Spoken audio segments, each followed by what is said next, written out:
Harusnya kan mediasi 1 minggu setelah sidang. Ya, betul. Ini 1 Juli, 2 minggu. Ya. Harusnya 24 Juni, sekarang jadi 1 Juli. Ya, jadi gini, pada saat proses mediasi kemarin, jadi pada saat itu hari Kamis ya, seingat saya,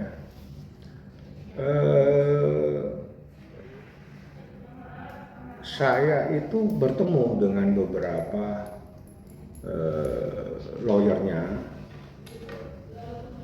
Singkat saya 3 orang, ada hakim, mediator, saya dengan tim lawyer, ada 4 orang, dan lawyer dari tergugat 3 orang.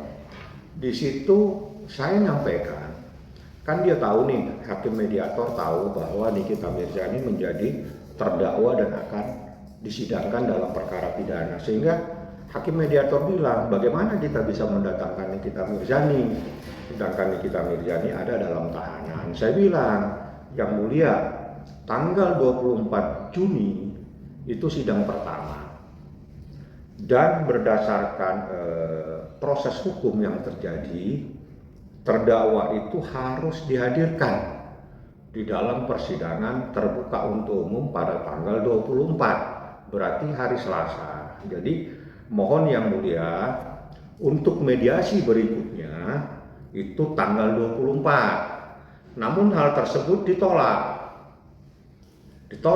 oleh kuasa hukum daripada tergugat.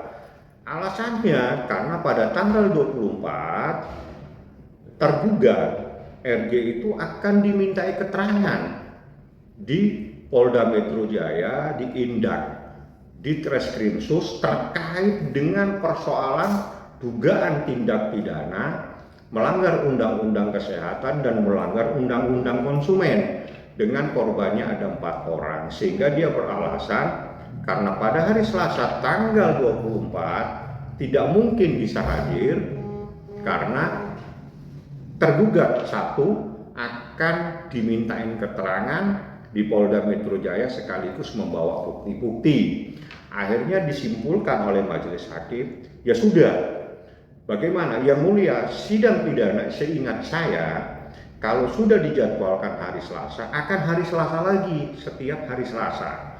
Oleh karena itu, hakim mediator memutuskan bagaimana kalau mediasinya dilakukan pada tanggal 1 Juli tahun 2025. Nah, saya bilang, yang mulia, saya bersedia, tapi mungkin waktunya tentatif. Karena saya tidak bisa jadwalkan apakah jam 10 itu Nikita hadir. Yang jelas Nikita pasti akan hadir pada tanggal 24 dan pada sidang berikutnya wajib dihadirkan. Jamnya biasanya siang, ya biasanya siang. Ya udah, akhirnya disepakati tidak menjadi tanggal 24 tapi tanggal 1 Juli 2025 untuk dipertemukan kedua belah pihak, tergugat dan penggugat. Jadi penggugat 1 Nikita, penggugat 2 Ismail Marzuki. Seperti itulah kejadian, fakta-fakta persidangan, fakta-fakta mediasi. Kenapa harus tertunda menjadi 2 minggu?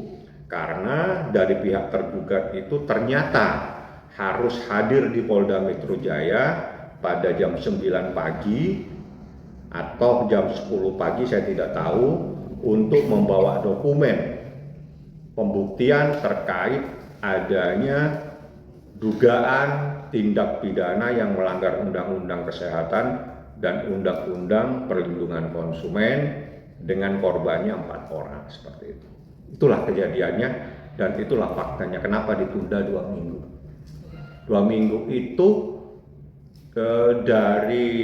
bukan 2 minggu ya, ditunda menjadi tanggal 1, lebih tepatnya seperti itu. Saya nggak menghitung hari, tapi menghitung tanggal. Tanggalnya seharusnya bisa tanggal 24 hari Selasa.